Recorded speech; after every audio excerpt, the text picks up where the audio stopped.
Laker fans, how are we doing? Great to see everyone. My name is Sammy Long. This is our second preview video of the year. Great seeing the Lakers last night. It was awesome seeing them in the first preseason action. Great seeing the team. Awesome, just feeling like Laker basketball's back. And I know it was a little bit of a glorified summer league game without LeBron, Anthony Davis, and Anthony Edwards not playing for the Timberwolves, and Julius Randle as well. But it was just fun. It was fun seeing the young guys. A lot of young guys on this team with a lot of potential. And it was great seeing kind of how JJ Redick coached too. First time coaching. I mean, he never coached before, really. So this is his first time even coaching a game. It was just fun seeing how he reacted and things like that to shifts in the game. So we'll get into that a little bit later. We're going to talk about first thoughts on last night's game. Last night's game, I think it's easy for people to overreact to a preseason game. I heard people talking about in the first quarter when they gave up in the 30s points. Oh, this team plays no defense. They're done. I'm like, okay, everyone relax. It's all good. It's the first game. There's going to be mistakes. Obviously, both teams came out, were shooting pretty poorly to begin with. I kind of expected that. But I did love how many threes the Lakers were taking. I believe their first 5 shots were threes or something like that, 4 out of 5.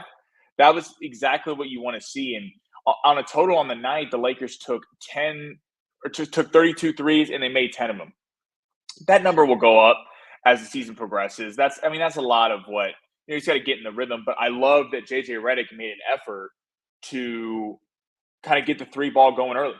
I saw a stat last night that 43% of the Lakers pick and roll ball handler shots yesterday were 3-point pull up attempts. Last season, that number was only 26 for the Lakers, and the league leader was Boston, who obviously won the whole thing, at 44%.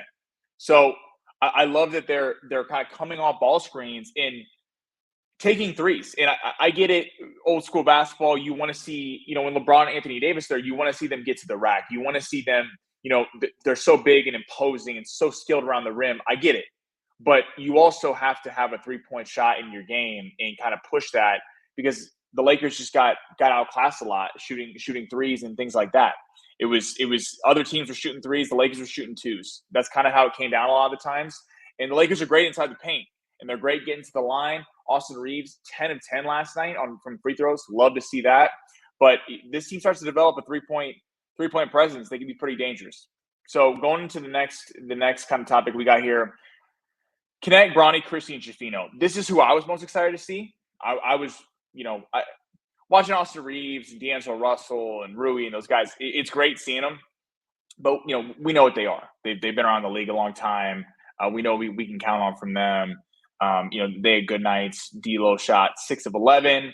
Had 14 points, 2 of 5 from 3. Reeves 10-10 from free throws. Didn't have a great field goal percentage, shooting 2 of 9 with 16 points, but he also had 2 of 5 from 3. The young guys we're really looking forward to. Dalton Knecht. What a performance. It was great seeing him 7 of 13 for 16 points, and he shot 7 threes, and he made 2 of them. You love to see that, because it's easy to be the man in college and jacking up shots, and he had 39 points against Purdue in the tournament. But when you're playing an NBA game, and that's got to be surreal. It's his first real preseason NBA game, not summer league, and he wasn't scared to shoot the ball, and I love that. That is exactly what JJ Redick has been talking about the Lakers need. I don't care that he went 2 for 7, and that's going to improve. I love that he wasn't scared to shoot the three, and that's what the Lakers need out of him. Because if he's not shooting threes, what is he really on the floor there for? Because he's not like some elite defender or slasher penetrator. He is a 3-point shooter, so I love that he's kind of doing what he needs to do. Max Christie, I think, was the star of the night.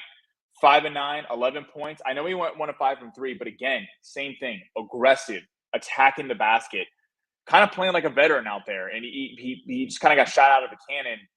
How many times last year, listening to the broadcast last night, like there was a week, I believe he started a couple games because of injuries, and he looked good. And then Darvin Ham just really showed no interest in kind of bringing him along and doing any of that. He'd rather play Spencer Dinwiddie and Torian Prince, guys who didn't have great seasons last year. So it didn't make a ton of sense to me.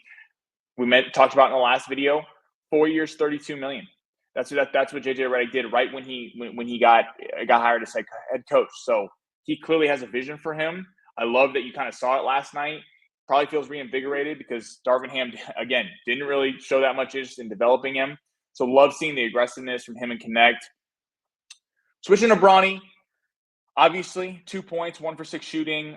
But that's not what he was at USC. That's so when people go, "Oh, Bronny can't play, he can't score." He never was a scorer. That's not what you drafted him for.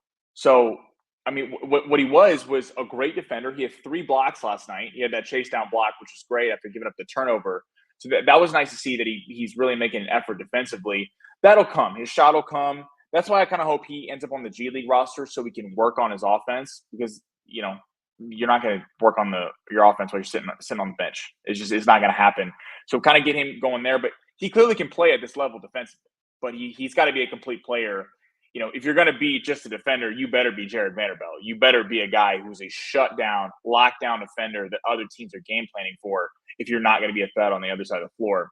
But that'll come. Obviously, again, he wasn't a scorer in college. We know a lot of the health concerns limited some of that. He averaged 4.8 points per game at USC. His career high was 13 against Arizona. So this is not a guy who was a high volume scorer. So I think it's too quick to write him off in just one game. I'm looking forward to seeing him tomorrow. Jalen Schifino, I love early in the game his little cross kind of got to the free throw line, hit a nice jumper. He went 3 of 9, 6 points, 0 for 1 from 3.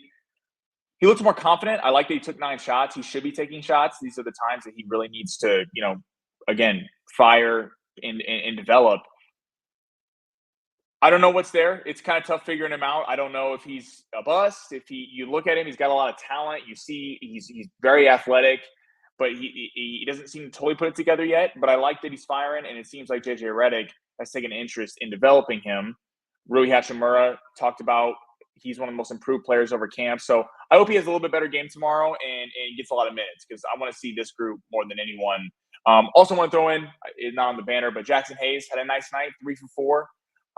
With 6 points or 9 points, and 6 rebounds. So he had a nice night. It's nice to know that he can play if he's needed to because the Lakers are looking for a center. Colin Castleton has not really shown that he's maybe ready for the league yet. Hopefully kind of comes along. But Jackson Hayes has some moments at times and adds a lot offensively. So I like what I saw from him. Heading to if AD and LeBron play tomorrow, how's that change the rotation? It's going to be interesting. I hope if AD and LeBron do play, it's 2 things I want to watch for.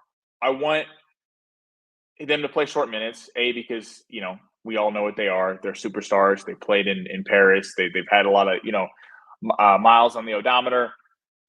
Get them in for a couple minutes, get the kind of game feel, and then get them out. Let the kids play. That's what we all want to see. Want to see that development. But when they are in, how do they mesh? Do the Lakers go back to kind of playing a pick and roll offense where they're driving to the rack the whole time? Or do they kind of keep up this 3-point pace? It's easy to do that when LeBron and Anthony Davis are off the floor. But I really hope that they're able to keep that kind of 3-point threat and take a lot of threes with them running the pick and roll offense. And obviously, we want them running the pick and roll offense. They're great. They're unreal getting in the basket, and you want to be dominant inside. But I hope that doesn't just go away because LeBron and AD are back. I think there's some pretty good 3-point shooters on this team. It looks like Gabe Vincent had a nice day, 4 of 6. He scored a lot. D'Lo, Gabe Vincent, Knecht, Christie, I think will develop a 3-point shot. And Reeves, there's some 3-point shooters on this team, and I hope they don't just go away from it just for LeBron and AD. But looking at who they're playing tomorrow, Phoenix Suns. The Phoenix Suns and the LA Lakers, I felt were a lot alike. They came in with big expectations, kind of aging stars. I think the Lakers are in a much better spot. They have a lot younger talent. The Suns took a big swing, and you got to credit them for it. But going with the big 3, Kevin Durant, Devin Booker, the Bradley Beal deal has not worked out so far. I mean, that has not been, the Wizards were happy to dump his contract, and it's an unmovable contract because no one wants to pay unless you're going to pay a big salary for a team to take it or offload draft picks for them to take it. There's not really much you can do. And at that point, then Kevin Durant's probably going to want out and Devin Booker's probably going to want out if you're selling off picks just to get him off the roster because you're probably not getting much in return. All comes down to health. We all know what Devin Booker is, superstar, Kevin Durant. I don't think this team's very deep. It's not a very deep team. So Nurkic is good. He's caused the Lakers problems over the years. But for them, their starting 5 has to be healthy. And that's a big if because Kevin Durant is aging every year, and they rely too much on Durant and Booker. And that's why there's nights where they look unreal and unbeatable, but then there's also nights where you go, eh. When a guy's elite defenders can try to take a guy away, they're not as great. So I'm looking for the Lakers to have a good performance tomorrow night. Keep shooting threes. I want to keep seeing the young guys play. And I don't want to see any of these guys be scared to shoot. I love that Bronny took 6 shots. Schifino took 9. Christie and Knecht were shooting all over the arc. I love it. Keep that up. Keep developing. This is the time to develop. And I think I love, last thing, JJ Redick called timeouts when the team got down. I mean, did that happen any time last year? No. The Lakers were getting beat. Timberwolves went on a run. What do? Timeout. That is how you coach. You call timeouts. You have to stop it, save the team from itself, and kind of regroup and not let it get too out of hand. And the Lakers were able to work their way back at the end of the game, even though things did get out of hand a little bit at the end. But I give JJ Redick a good performance for his first game. Looking at Underdog, this is where if you don't sports gamble, you're probably going to tune out at this point. I appreciate you listening. If you do, love for you to ride with me. I got a couple selections. We're not going NBA yet because it's preseason. They don't offer a lot of odds on it.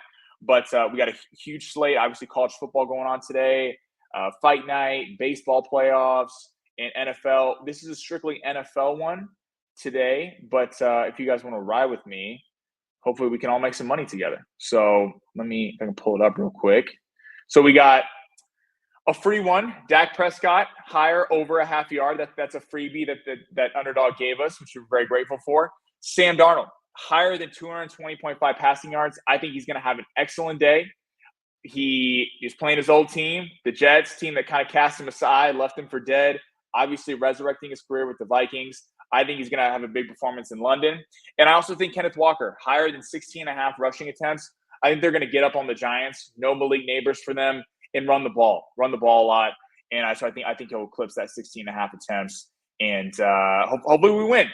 Here, first one of the year. Let's start a little streak. Let's make a little money.